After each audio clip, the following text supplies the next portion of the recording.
AI వల్ల మన own thinking power కానీ, మనం దానిపైన పెట్టే ఎఫర్ట్స్ కానీ, అంటే లైక్ ఒక మ్యాటర్ గురించి మనం పెట్టే ఎఫర్ట్స్ కానీ, ఇవన్నీ కూడా తగ్గిపోతూ వస్తున్నాయి. సో, ఇదే విధంగా కంటిన్యూ అయితే మన బ్రెయిన్ కంప్లీట్‌గా థింక్ చేసే కెపాసిటీని కోల్పోతుంది అనని అంటున్నారు. ఇందులో యాహ్! ఎంతవరకు నిజం ఉందంటారు? కొంతవరకు యెస్ చెప్పొచ్చండి.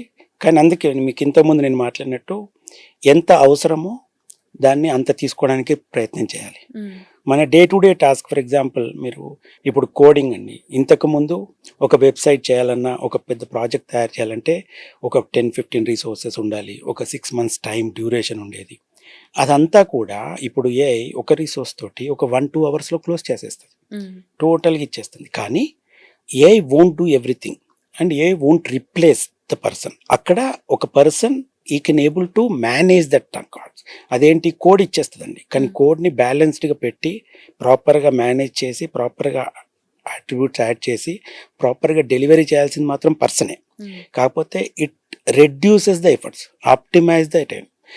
చాలా ఇంతకుముందు ఒక 6 వీక్స్ పట్టేది ఇప్పుడు ఒక 1 వీక్, 1 డే 2 డేస్లో అయిపోద్దండి. ఓకే. అంత డిఫరెన్స్ వచ్చింది. హ్మ్. మనం మీరు అన్నదానికి yes we have to use the AI, but we have to use with our brains. ఇక్కడ అదే ప్రాబ్లం అండి. అందరూ ఏఐతో అది పెట్టేసి ఇచ్చేసారు అంటే కాదు. హ్మ్. మనం కంపల్సరీ మన ఆలోచన శక్తిని పెంచుకోవడానికి వాడాలి తప్ప దాన్ని తగ్గించుకోవడానికి వాడద్దు. హ్మ్. అందుకే ఇప్పుడు సీనియర్ పీపుల్ అందరూ కూడా ఏఐ వాడినా కూడా వాళ్ళు సీనియర్స్కి చెప్పట్లా. వాళ్ళ డే టు డే టాస్క్ ఒక 9 అవర్స్ టాస్క్ని 1 అవర్లో కంప్లీట్ చేస్తారు. హ్మ్. చేసి చెప్పరు ఎందుకు మళ్ళీ ఇంకా టాస్క్ ఇస్తారేమో అని. హ్మ్.